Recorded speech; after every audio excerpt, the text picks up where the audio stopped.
doing amazing things. We'll talk to her. And then we have Kazim Mohammed, who's been part of the MCC community since he was born. He graduated from MCC Sunday School and has been part of the Sunday School family forever. We'll also get to Kazim in a little bit. And then we have Shadib Alam, who is an investor and a philanthropist and a social entrepreneur. Very, very inspiring bio. And now we also have Hazel Gomez, who took her Shahada at MCC Elston. She is one of our own. She is also doing a lot of amazing things in Detroit currently. Next to Israel is Bakr Dzyanovich, who arrived to the United States in 2001 with his family as a refugee fleeing from Bosnian War. Bakr attended MCC Academy and is a graduate from there. Currently, he's a second-year medical student. And as young as he is also doing tremendously amazing job about other things besides his education. So we'll also talk about that. So I apologize, I had to cut down the bio, and it's really so impressive for all of the work all of these panelists over here are doing. I'm going to start my question with Omar. So Omar, please give us an overview of your MCC experience and how it has shaped you into the person you are. And we know you're currently very active with your community. And share with us, how did you keep up those values of putting the community first? Assalamu alaikum, everyone.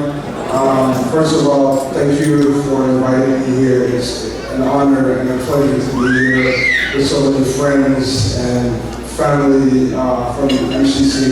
So, in 1996, I was in a very rough place in my life. And I met a brother who was sitting in the audience, Nasir Al-Ufi. I had just converted to Islam. And he saw me with a dhikr bead.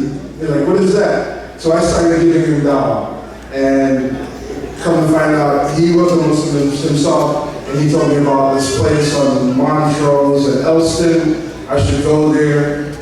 When I got there, I met a lot of really great people. One of the most dynamic brothers, he's sitting in the audience. I'm going to try not to tear up when I talk, when I say his name. And it's Sayyid Azmat al-Qadri.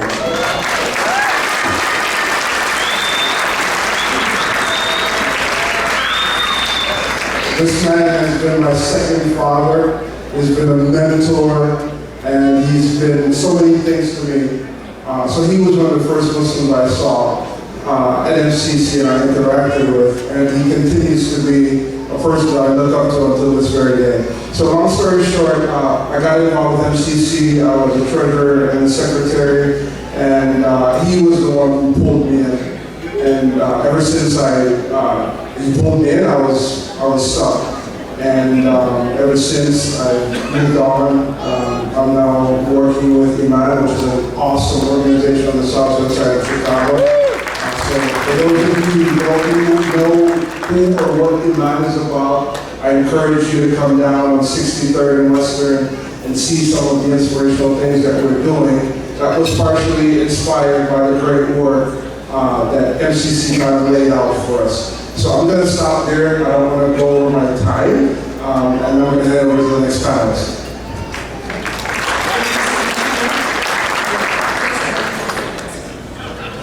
So I have a question for Isra. Please share your MCC experience and how it prepared you for what you are today. And while in school, you worked with the government and the nonprofits on designing social programs to assist individuals returning from jail and prisons. Talk to us about how your Muslim identity intersected with your work. Yeah, assalamu alaikum everyone. Like Sister Penny just said, I feel like I grew up in MCC. I remember selling chocolate as a 6-year-old to try to raise money to buy the MCC building. Yeah, I see some nodding heads there. Yeah. That's a great feeling. Just to reflect on how far we've come, I really credit MCC and MEC with just grounding me in Islam. I don't even know where I would be if I didn't attend Sunday school. And I see some of my teachers here. I mean, they really taught me the religion and the fundamentals, but beyond that, I think, you know, life, now I can reflect on this, but life gets really hard after you clear out, you know, your early childhood years. And if you don't have something, you know, your religion to hold on to when the waters get rough, I think you're really, you're doing a disservice to yourself. And for us who are parents now, I think if you don't give that grounding to your children, you're really doing them a disservice, because life really does get tough. And I saw that later on in my life, and now in the work that I do, and kids who do not have that grounding, and I live in DC now, and I see those kind of kids all the time, it's sad to say. It's a pretty liberal city, so we don't have a lot of Islamic education that we take, that kind of education that we take for granted here. So really, MBC and MCC kind of gave me that grounding that was so critical for me, and also inspired kind of my life's work. I'm an attorney. I do appellate and constitutional litigation, but a lot of my docket is pro bono work that relates to criminal defense. I do a lot of work with individuals returning from prisons and jails, like you mentioned. I also do a lot of death penalty work. And oftentimes people ask me, what inspires you to do criminal defense work? I mean, how can you defend people who have committed some very, very heinous things? And for me, it's, you know, Islam has taught me justice. Islam is the kind of compass that has guided all my principles related to justice.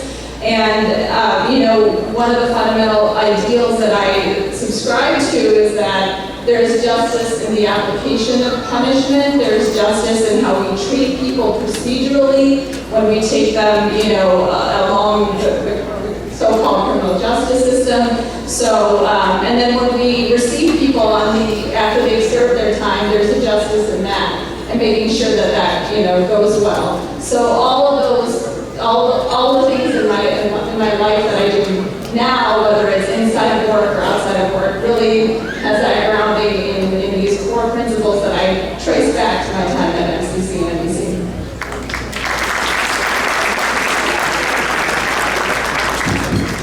Thank you, Isra. I think those are some really good reminders to be, you know, looking at our foundation and where we come from. Right.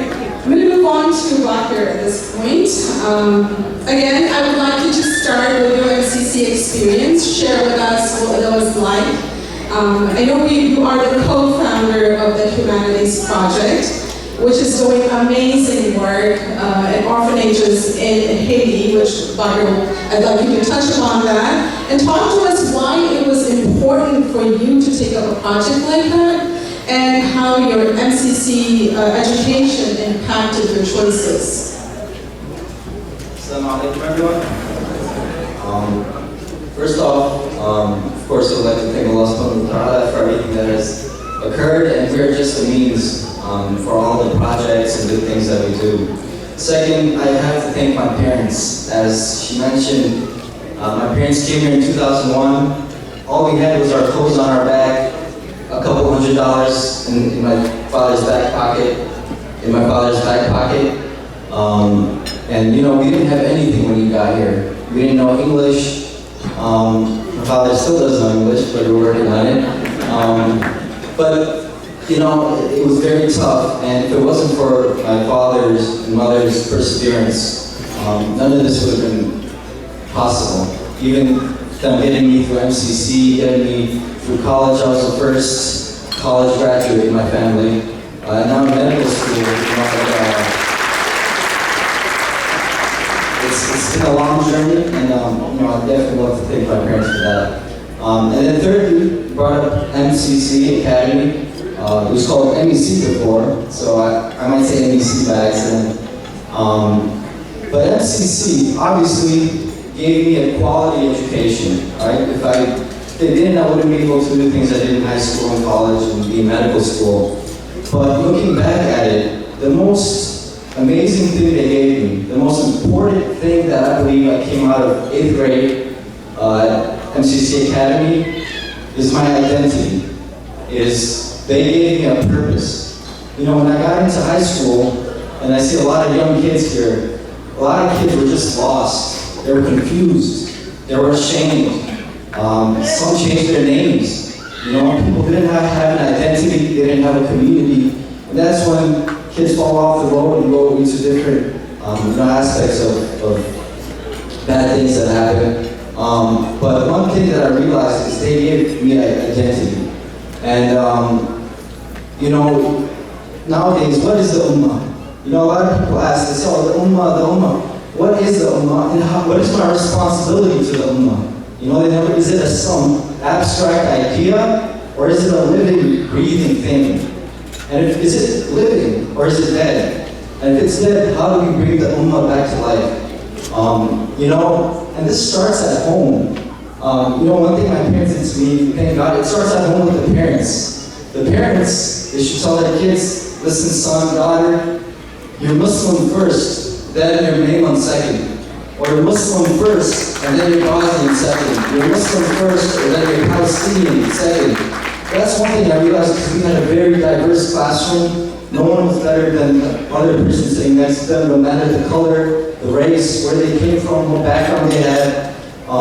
So one of the biggest things I got from MEC was they gave me an identity, they gave me a purpose in life, and that's why the Humanity Projects came about. Just to kind of quickly summarize, we have an orphanage right now in Haiti called Medina Orphanage. Right now, there's 35 kids sitting right there. They're probably asleep right now. But alhamdulillah, we took 30 orphans from the street, gave them a shelter, gave them food, and alhamdulillah, we even started Medina Academy and are educating these 30 orphans in Haiti, alhamdulillah. But the only way this happened is you guys. Because I remember my first trip back to Haiti, I was a broke college student, my friends were like, how are we going to do this, how are we going to help people? But then the MCC community, they all stepped up. Our first fundraiser, $100,000, and I was just some college kid with a story from Haiti, alhamdulillah. I'd like to thank the MCC community. What you guys did was to help me and my family have someone to be connected to and to thrive and succeed. And Jazakallah khair for everything you guys do.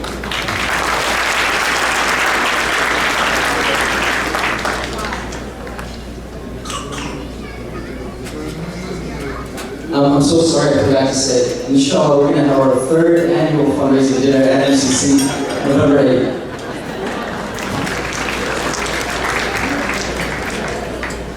All right, thank you. Anybody was listening, and if you're not blown away, I don't know what to tell you. MashaAllah, Bakir, you're doing an amazing job. I'd like Hazel to go next. Hazel, I have a question for you. Talk about your MCC experience, as like I'm asking every panelist to do. But touch upon your convert experience. As a convert, what were some of your initial challenges? Here at MCC, we're trying to make it inclusive, very intentional about thinking about our convert population, thinking about the marginalized, thinking about people who are less represented. So talk to us about your convert experience and how can MCC do a better job addressing it, especially the Latino converts, because we do have a big population of Latinos, mashallah, and obviously your MCC experience overall. Assalamu alaikum everyone. Alhamdulillah, I am so honored and grateful to be here with uncles and aunties that I really grew up with. First and foremost, the fact that MCC was in Humboldt Park brings me so much joy as I'm born and raised in Humboldt Park. I'm Pulaski and Earth Avenue. So the fact that the Muslims I know and can see is really powerful because my family, although they're not Muslim, they drove by it. And so when the masjid came here and I frequented it, it was so recognizable for them. One of the interesting things is now I live in Detroit, but anytime anybody says, oh, okay, so you're from Chicago, like, well, masjid do I go to? I say, MCC, I'm Pulaski and Palestinian, here's the address. And the reason I always mention MCC is because it's always been a haven for everyone. One of my first experiences at MCC, so I didn't take my shahada at MCC, but one of my first experiences was before I was Muslim, subhanAllah. I was 17, and I frequented the masjid really through happenstance. My friends were a part of my friends' families were part of leadership, and my friends just frequented the masjid. So it was really through having already had people at the masjid that just really drew me here. One of the things is when I first started looking into Islam and was very interested in converting but was also really scared was because I saw Islam as very basic or Arab, and I felt that Latinos can't be Muslim. And it was really meeting other Latina Muslims at MCC that made me realize that one, there's a deep history of Latinos being Muslim, not only in Spain but also to enslaved Africans from our motherlands. And I felt that I can be Muslim, right, as a Puerto Rican and Mexican girl from the west side of Chicago. And it was really powerful to be able to meet these women. Some of the challenges, though, that come up, I want to share two stories. One, we had a family friend, his street name was Frog. I grew up with Frog, he was always in the streets, but my grandparents' house was a safe haven. So one day he came home from being locked up for a few years. He came to my grandparents' house, and he sees me in hijab. And he's like, Hazel, you became Muslim? Assalamu alaikum. And I was like, and he came and hugged me, right? Because he's known me since I was a kid. I said, Walaikum salam, how are you? And we were talking, and I asked him, I said, well, what masjid have you gone to? He said, I've gone to MCC, and they don't know what to do with me. My heart fell, because this was my masjid. And I felt that, how did we fail him? And so I said, no, man, you gotta go back. There's some good people there. And he tried. Eventually, he actually left Islam because of familial pressure. And I kept talking to him, and even my grandmother was like, just talk to him, you know, he seems happy. There was another moment as well with a Latino Muslim event that was happening. And this one sister who had been Muslim for over 20 years finally got an uncle to come, her uncle to come to the masjid. And so he came, and he was a little hesitant, he's looking around, he got his boots on and everything, looking very stereotypical. He goes to the restroom, and somebody in the restroom berated him about some adab of the bathroom. And he was just really shocked and confused, and he storms out the bathroom and he says, I am never coming back here again. And I remember seeing my friend crying after him, and then, someone spoke to the brother. And so I share those two stories not as like a Debbie Downer moment, but as moments that even though we have beautiful successes and have amazing stories, and we have those of us that are up here, we have amazing experiences, we also have those moments that really can affect someone's life and turn them away. And how can we as community members, as board members, as leadership, how can we really be with one another and really encompass what Allah subhanahu wa ta'ala says in Surah 49 verse 13. Allah made us into nations and tribes to get to know one another. And that get to know one another is really powerful. It's not berating, it's not looking down, it's inviting people over to your house like I've done countless times at Bashir Ahmad's house, right? And so many other people in this room. And so all that to say is, alhamdulillah, my experience has been powerful, and I am so blessed to have the grounding that I had with MCC, and also to still hear good stories from friends who feel that MCC will always be their home base no matter where they live in the world.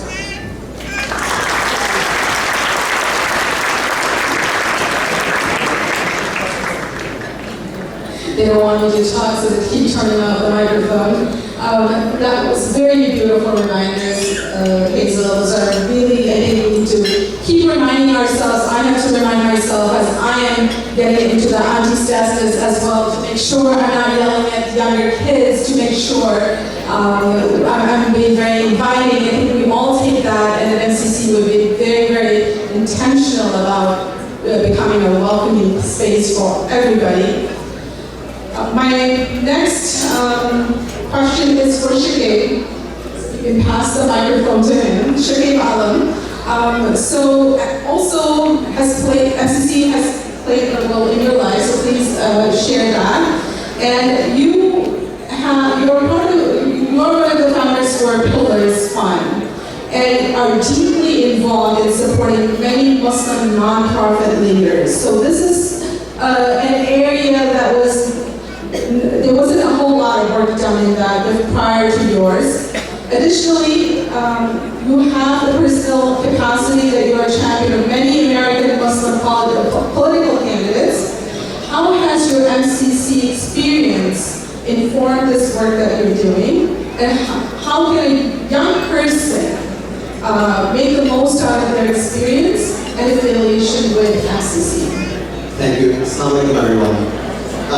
So I think I'm the oldest person, and in some cases by far, on this panel. And I go back to the original days of MCC, and I think for me, the MCC community, outside of my parents and my own family, have been literally the most impactful thing in my life. I had a unique experience in the sense that I actually lived in the neighborhood with the Elstein Masjid.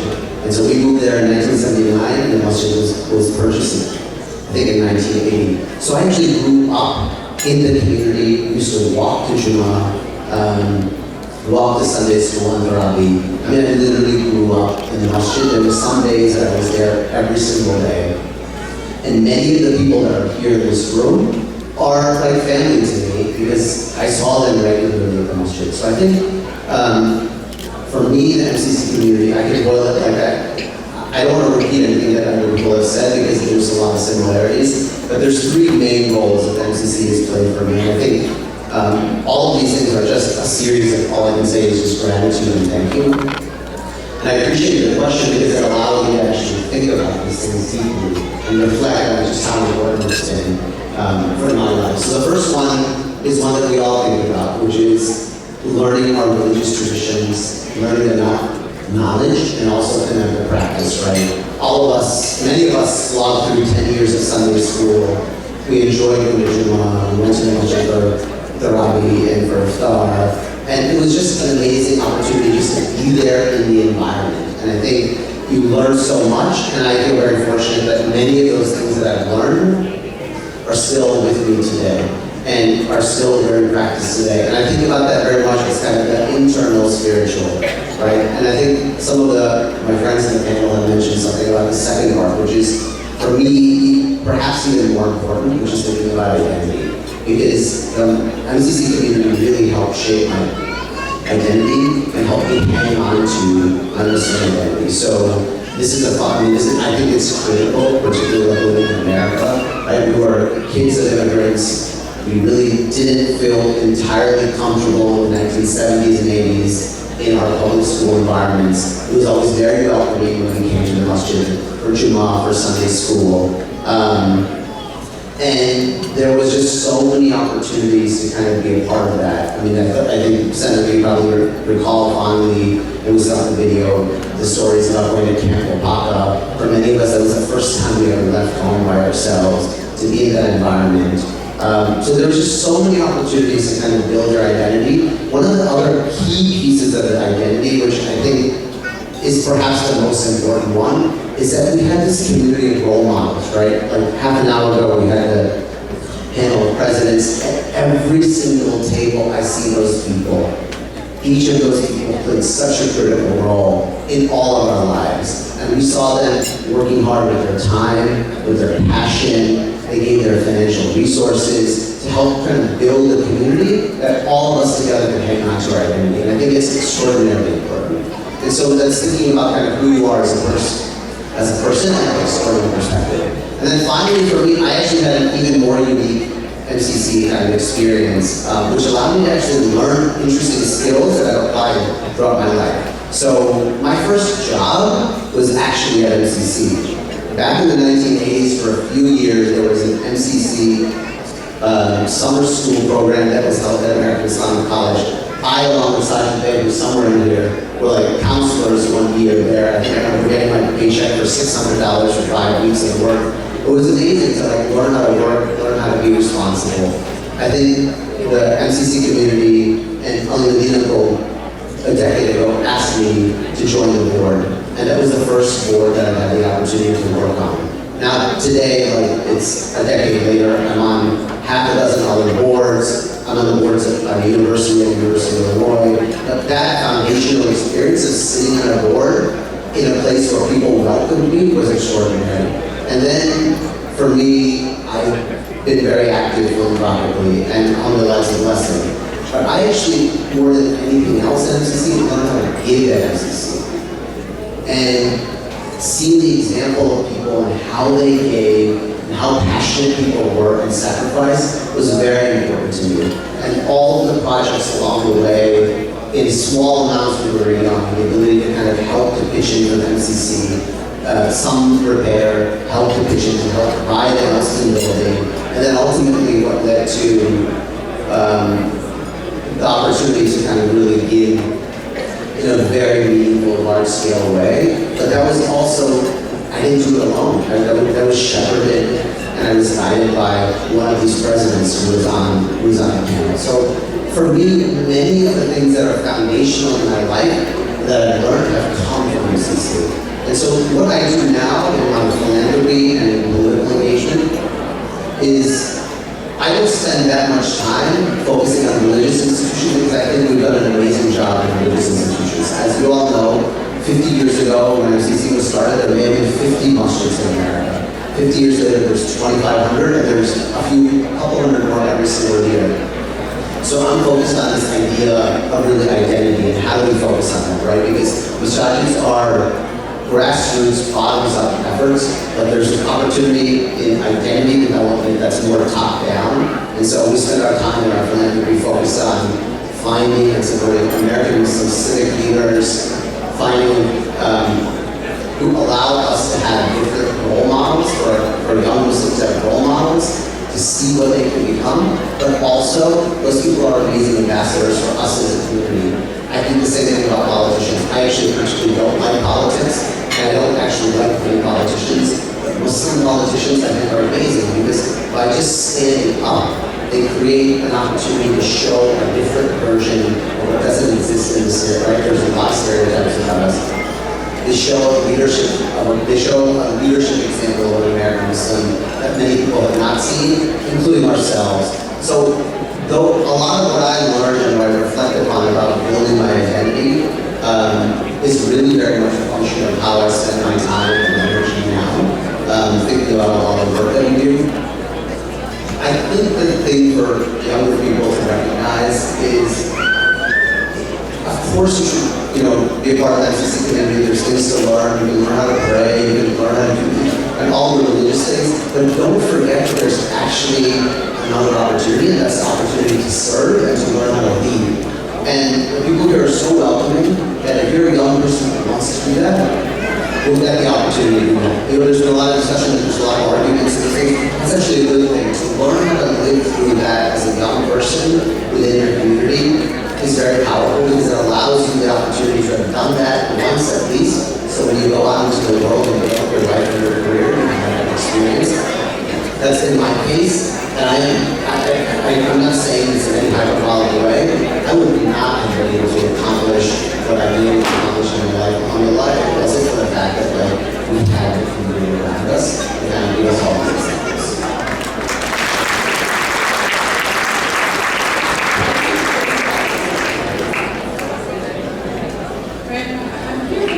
Noise in the room, in the banquet hall. I know you all have been very, very patient. Most of our panelists actually flew in to participate here, so please give your attention. I intentionally kept classic last I just want to quickly tell you, it's noteworthy that MCCs, you've been very involved with MCC since your birth. Your parents were part of it. You've been a student at MCC Sunday School, then a teacher, then a principal. MashaAllah. Give me a round of applause for that, please. That in itself is amazing how someone is building up their contribution towards our community, MashaAllah. So, Ghazi, tell us why it was important for you to stay connected, and what are some of the changes that you've seen in FCC, and touch upon some of the challenges that you continue to face, and what should we be addressing at this point?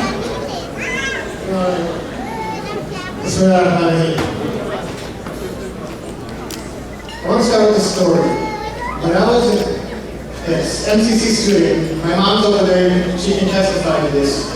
She used to have to drag us to Sunday school every single week. The Bears game was on. I don't want to go to Sunday school. My mom said, you have to go to school. I didn't realize what I learned until after I graduated. I walked into high school as a freshman advanced student, and I met Muslims that didn't know how to pray. And I was like, man. I met a Muslim who counted how much Quran he knew by how many ayahs he knew. I know 10 ayahs, 15 ayahs, 20 ayahs of Quran. And coming out of Sunday school, we're counting, I know 10 surahs, 15 surahs, 20 surahs, 25 surahs. I enjoyed the 25 surah. And then I realized that there is a huge opportunity, a huge need in our community for education. And if we don't have the education in our community, then our next generation is absolutely going to get lost. There's no question about it. So we have to go, and at that time there were no full-time schools, it was just Sunday school, only a weekend school.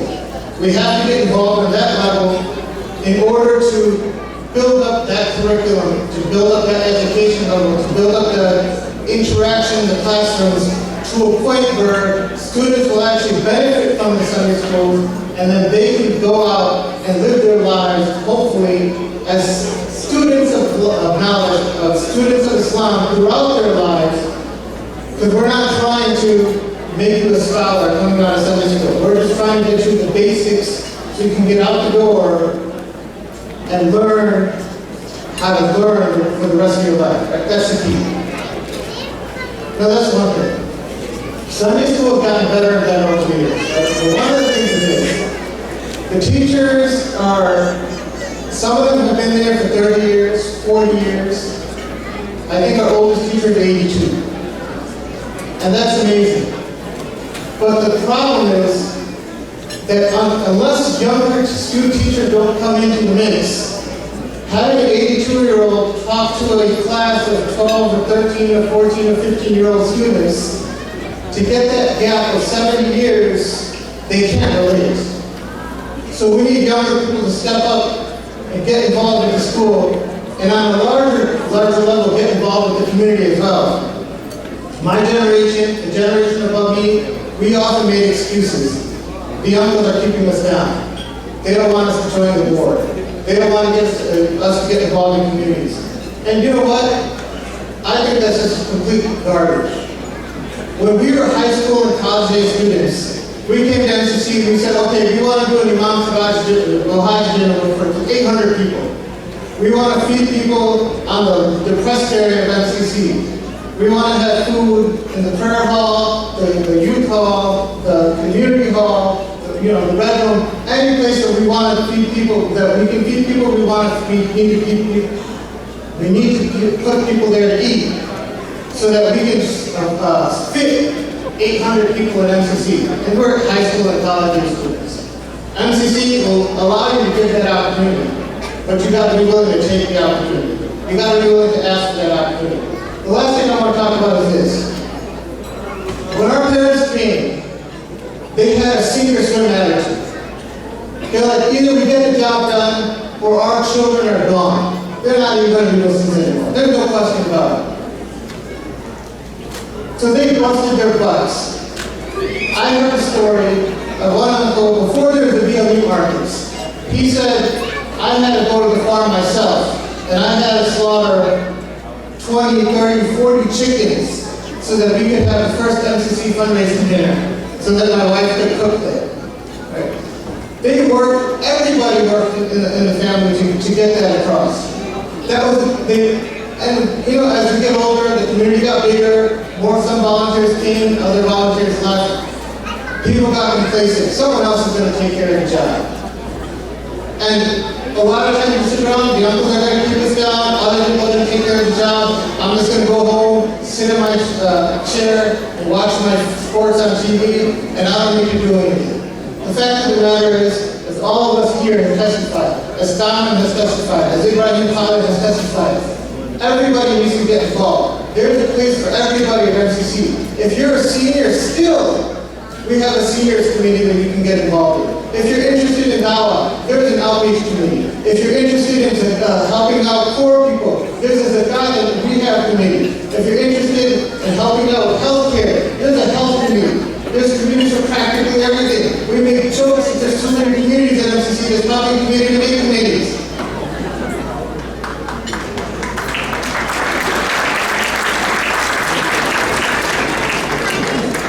But the point is this, we have to step up. We can't have a complacent attitude anymore. We have to have that attitude that our parents had. We're going to sink or swim. We got to swim. And if we don't swim, not only are we going to sink, our children are going to sink, our grandchildren are going to sink, and there's going to be no one left in this community that says, La ilaha illallah, Muhammad Rasulullah. And that's a sign of the adjustment. Prophet taught us that. There's going to come a time in which the least bit of Iman, the Iman of the people will be my grandfather, my great-grandfather used to say something like, La ilaha illallah. And we're getting there unless we start swimming, unless we step up to the plate, unless we get to the challenge of getting involved at some level, any level. And MCC is a great place to start. Jazakallah khairan.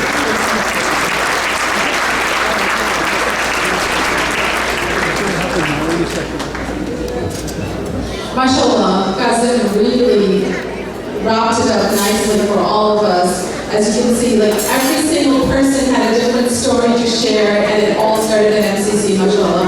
I think it's amazing, and thank you all for making the time to be part of this. And sorry, we couldn't add more time for this, but alhamdulillah, like, you know, we did get to share some nuggets with us, and we are like feeling very, very privileged that you have shared it with us. Thank you so much. And at this point, I would like to take 1 minute to acknowledge my dinner team. The MCC dinner team has worked many months to put this gala together. I hope you're enjoying it. I know we're all waiting for your dinner, which will be shortly, inshallah. And I would personally like to thank my family, especially my husband, Ansar Ahmed, for me being MIA a lot of times and him being very patient. Thank you. At this point, I would like to ask Usher to take back and we wrap this up. Thank you. Thank you so much. Okay, good news and the bad news. The good news is dinner is about to be served. The bad news is